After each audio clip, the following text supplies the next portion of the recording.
There's a specific kind of moment you've never told anyone about. A song comes on, one you've heard 100 times, and out of nowhere, your throat tightens. Your eyes sting, and you're just grateful nobody's in the car with you. Or you walk into a room, and within 4 seconds, you know something is wrong, before a single word has been said, and you spend the rest of the night carrying a mood that was never yours to begin with. Or a stranger tells you something painful, and you feel it land in your body, physically, like it happened to you. And somewhere along the way, someone looked at you and said the thing that's been following you ever since. You're too sensitive. You're not. And in the next 8 minutes, I'm going to show you exactly what's happening inside your nervous system and why it's been misdiagnosed your entire life. Because here's what almost nobody tells you. What you've been calling a personality flaw has a name, a measurable biological signature, and over 40 years of research behind it. In the 1990s, a psychologist named Elaine Aron identified a trait she called sensory processing sensitivity, and she estimated it shows up in roughly 20 to 30% of the population. Not a disorder, not a diagnosis, a trait, like being tall or left-handed. And the people who have it aren't fragile, or dramatic, or emotionally unstable. Their nervous systems simply take in more information per second than everyone else's and process it deeper before they respond. Which sounds like a gift, until you realize nobody built the world around that setting. So you spent your whole childhood being told to toughen up, when what you actually needed was somebody to explain the machine you were running on. And the machine is genuinely different. In the early 90s, a team of Italian neuroscientists led by Giacomo Rizzolatti found something they weren't even looking for. They were recording neurons in the premotor cortex of monkeys, and they noticed certain cells fired when the monkey reached for food, but also fired when the monkey simply watched someone else reach for food. The brain wasn't just observing the action, it was quietly running it. They called them mirror neurons, and the discovery cracked open a completely new way of understanding empathy. Because your brain doesn't just intellectually recognize that someone is in pain. It simulates a version of it, internally, so you can understand it from the inside. That's not a metaphor. That's the mechanism. And in some people, that simulation runs a lot louder than it does in others. Which brings us back to Erin, because she went looking for that difference with brain scanners. In a series of fMRI studies, she and her colleagues showed people photographs of emotional facial expressions and watched what lit up. In participants who scored high on sensitivity, the regions tied to awareness, emotional processing, and that mirror neuron system showed noticeably stronger activation. Especially, and this part gets me, when the face belonged to someone they loved. So when you say you feel what other people feel, you're not being poetic. You're not exaggerating for sympathy. Your brain is doing more work. It's allocating more resources to another human being's inner state than the average brain does. And it's doing it automatically, without asking your permission first. Now, think about what that means for music. There's a well-known study out of McGill University by Valerie Salimpour and her team, where researchers tracked dopamine release while people listened to music that gave them chills. And what they found was that dopamine surged, not only at the emotional peak of the song, but in the seconds before it. During the anticipation, your brain was already leaning forward, already predicting, already halfway into the feeling before the feeling arrived. Now at a nervous system that processes sensory input deeper than average. And you get a person who can be genuinely undone by 8 bars of a string arrangement. That's not weakness. That's a perceptual system operating at higher resolution. You're not crying at the song. You're catching everything inside the song that the room around you filtered out. Erin organized the whole trait into 4 features. And once you hear them, you'll recognize your own life in about 10 seconds. Depth of processing. You don't take things at face value. You turn them over. You connect them to 9 other things, which is why decisions take you longer and why your insights are usually better. Overstimulation. Because you're processing more, you hit capacity sooner. Crowds, noise, bright light, long days. They flatten you faster than they flatten anyone else. Emotional reactivity and empathy. Your feelings arrive at a higher volume, and so do everybody else's. And sensing the subtle, the shift in someone's voice, the half-second of hesitation, the thing in the room, nobody else clocked. Depth, overstimulation, emotion, subtlety. For features, 1 nervous system. That third one, the empathy piece, That's where most of your exhaustion actually lives.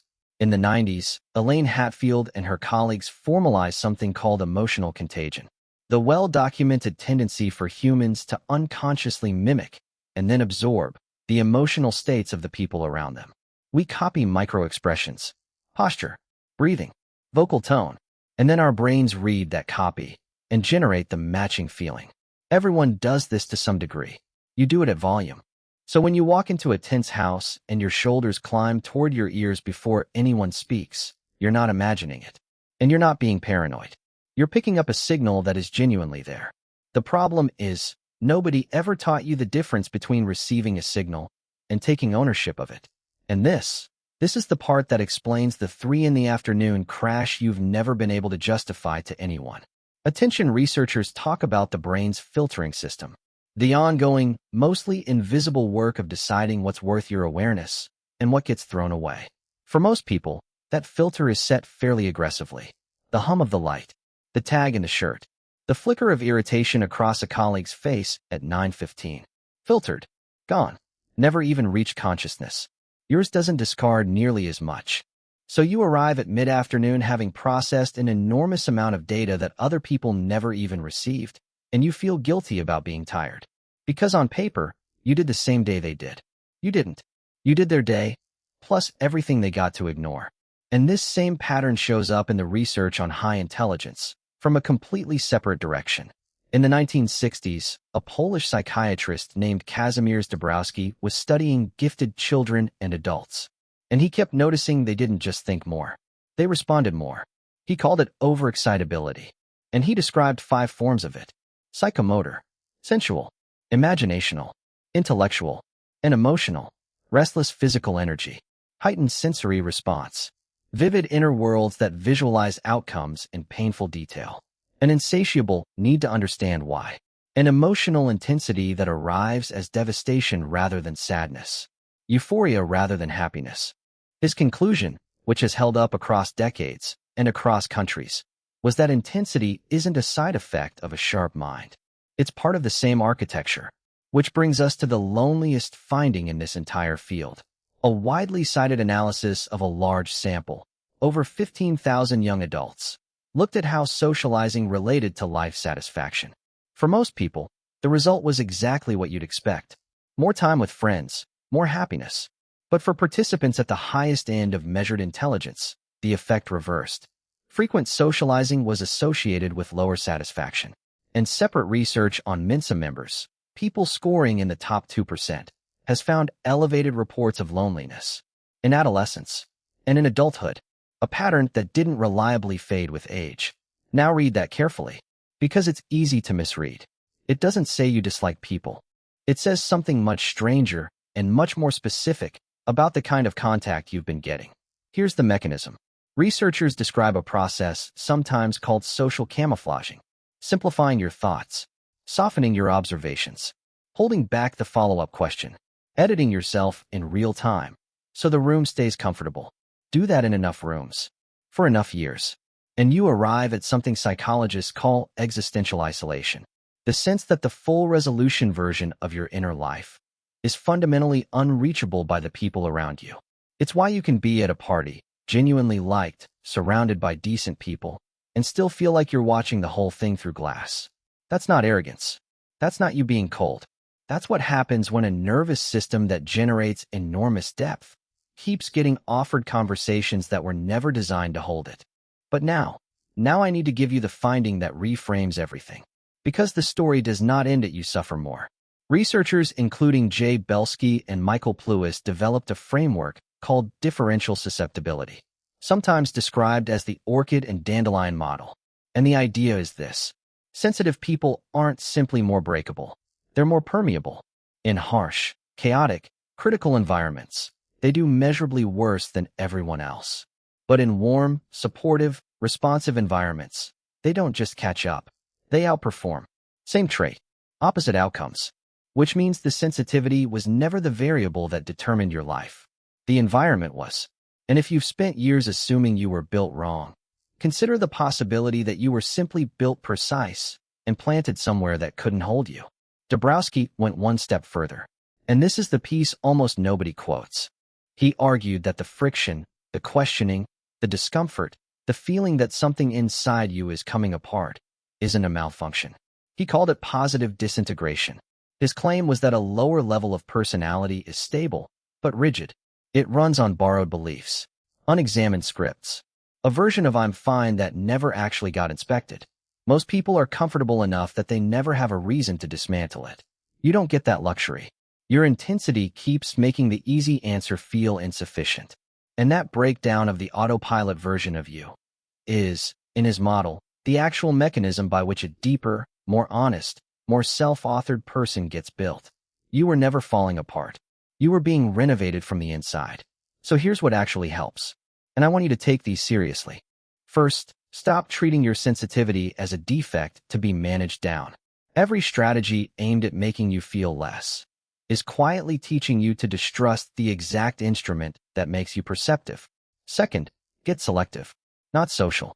One conversation that goes all the way to the bottom will do more for your loneliness than 20 that stay on the surface. Third, treat recovery as non-negotiable. If your system runs hotter than average, solitude isn't indulgence. It's maintenance. The way rest is maintenance for an athlete. And fourth, when you feel a mood arrive that isn't yours, name it. Out loud, if you have to. This is theirs. I'm carrying it, but I didn't make it. That one sentence gives you back the boundary that emotional contagion quietly erases. You were never too much. You were high-resolution equipment in a world calibrated for a lower setting. And you spent years apologizing for picking up detail that everyone else got to miss. So the question was never how do I feel less? The question, the one worth carrying out of this video, is what happens to a person like you when you finally stop fighting the signal and start choosing where to point it. That's what I want to talk about next, because there's a specific pattern that follows almost everyone who feels this deeply. The ones who notice the most are usually the ones who burn out the hardest, and they almost never see it coming until it's already happened. So subscribe. I'll see you in that one. Take care of yourself this week.